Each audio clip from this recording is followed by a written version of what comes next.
Hoje é dia de uma profissional que merece muito reconhecimento, a empregada doméstica, que há alguns anos quase não tinha direitos, mas isso mudou. A legislação trabalhista brasileira garante direitos comuns que nós, profissionais de outras áreas, já temos, há muito tempo. Então, para explicar essa situação para a gente, sobre esses direitos, eu recebo o advogado Maicon Matoso, especialista em direito do trabalho. Boa tarde, seja bem-vindo, tudo bem? Boa tarde, Flávia, tudo bem? Tudo certinho. Obrigado pelo convite.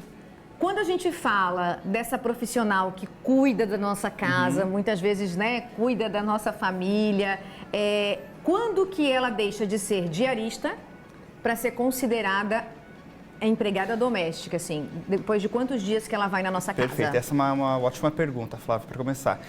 A diferença da diarista para a empregada doméstica. É bem simples. Se a diarista for mais de 2 dias na semana, já se torna uma empregada doméstica. Já tem que ser garantido todos os direitos que para a diarista não são necessários. Então, se foi 3 dias na semana, já é considerada uma empregada doméstica comum. 2 ainda está tranquilo. 2 está tranquilo. E quando a gente fala dessa questão dos direitos, que direitos são esses, assim?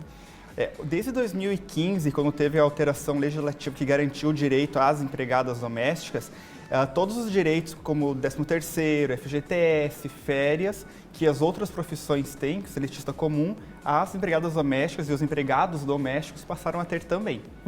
E quando a gente fala de jornada de trabalho? Isso é bem complicado, porque assim, até hoje tem umas confusões em relação a isso. A primeira coisa que é importante salientar: qualquer empregado doméstico deve ter o seu registro do cartão ponto feito, seja manual, seja com maquininha. Hoje já tem alguns aplicativos para poder fazer pelo celular, mas tem que ter o registro do cartão ponto. E esse registro deve ser feito pelo empregado ou pelo empregado e pelo empregador ao mesmo tempo. Dois. Pelo seu controle tem que ser feito pelos dois. É igual aquela maquininha que você vai e bate assim, sabe? É a mesma coisa, só que em casa, um caderninho, alguma coisa que tenha o controle. Tô ligada na maquininha, doutor, bota o ponto. E também é importante ter esse controle porque assim também é garantido o direito às horas extras para os empregados domésticos. Que legal. Então, se ele fizer mais de 44 semanais, ele já pode receber as horas extras com 50%, igual qualquer trabalhador comum. E banco de horas pode funcionar para essa categoria? Pode. O que é banco de horas, para quem não entende? É você fazer uma hora extra e ficar lá reservado. Depois, esse banco, o que é feito com essas horas a mais? O que acontece? Vamos supor o seguinte: você tem um empregado doméstico que, no lugar de trabalhar as 44 na semana, trabalhou 50 horas. Então, fez 6 horas extras na semana. A regra geral é que a pessoa pode trocar por folgas e alguma coisa assim, ou ser pago em até 1 ano após a realização dessas horas extras.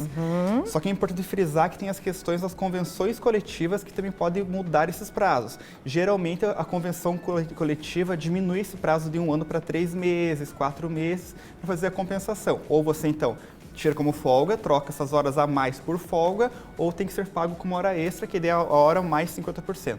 Quando essa profissional, então, está indo na nossa casa mais que 3 dias e ela é considerada ali empregada doméstica, automaticamente tem que ser feito o registro na carteira. Isso mesmo. O que acontece hoje? Já teve muitas alterações, ainda mais depois da pandemia, com a questão da carteira física.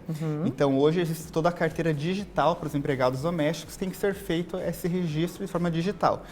Para o empregado doméstico, tem uma outra situação que é bem interessante, que são os sistemas novos de controle.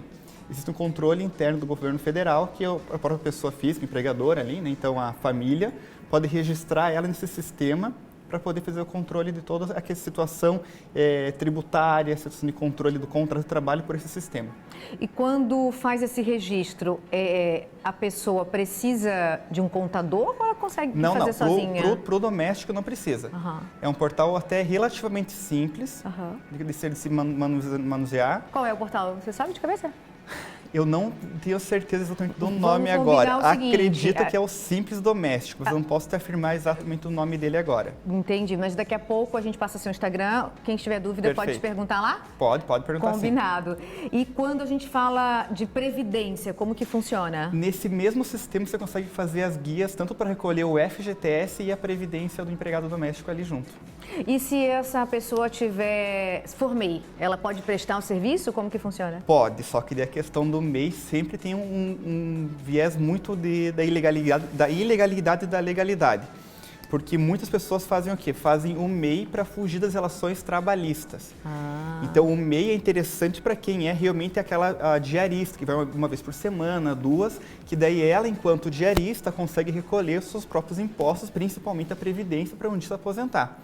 Agora, pegar um empregado doméstico e contratar como MEI, é meio complicadinha a situação ali, porque pode ser desconfigurado o MEI e virar uma seletista. Hoje em dia, a gente vê muitas empresas, né? Essas empresas têm as empregadas domésticas e a gente contrata essas empresas e elas mandam as pessoas para nossa casa. Perfeito. E nesse caso, quando a gente contrata a empresa, se a pessoa for mais que 3 vezes, mas ela já é registrada lá? Aí é terceirização. Daí é outra história. Aí você não está entendi. contratando a pessoa, a doméstica específica. Eu estou contratando a Você empresa. contratou uma empresa para te fornecer uma limpeza. Entendi. Tanto que essa empresa pode te mandar qualquer empregado que ela tenha. Pode mandar a Dona Maria, a Dona Joana, qualquer pessoa para tua casa, não tem nenhum problema. Entendi. E quando a gente fala dessa profissão, ainda tem muita irregularidade? Tem. O que acontece hoje? A questão do empregado doméstico é que tem muitas situações que as pessoas confundem o doméstico com outras situações. Por exemplo, hoje, se tiver um enfermeiro que vai cuidar de um idoso em casa, ele já é considerado um empregado doméstico, por mais que seja enfermeiro de profissão, mas ele vai ser considerado um empregado doméstico. Ah, é? Não sabia. É diferente, né? E é importante você atentar também que o enfermeiro, poucos dias atrás, teve alteração legislativa e aprovaram o piso da enfermagem. Então, quem tiver um enfermeiro em casa, é bom dar uma cuidada porque subiu bastante o valor do piso. Para ficar de olho. E quem está assistindo a gente agora se sente lesado, né? Onde que procura os seus direitos, as informações? Via de regra, o Ministério do Trabalho e Emprego consegue dar uma boa orientada. Se não, pode procurar um advogado particular para poder resolver isso, né? Entendi. Doutor, passa o seu Instagram para o nosso público de casa. Perfeito. Que quem tiver dúvida, corre lá. Corre lá. Tem o Instagram que é Maicon Matoso, Maicon Rafael Matoso, só procurar ali, mandar um direct, a gente vai conversando ali. Muito obrigada pela participação e é uma função que principalmente a gente que trabalha fora, eu digo que não é... É É um essencial. anjo na nossa vida, né? Assim, é uma pessoa que acaba fazendo parte da sua família, né? Que tá ali todo dia contigo, cuida com tanto amor da sua casa, das suas coisas, tem que ser Dos filhos. valorizado, dos filhos, né? Verdade. Obrigada, adorei nossa conversa. Até a próxima. Obrigado. Tchau, tchau.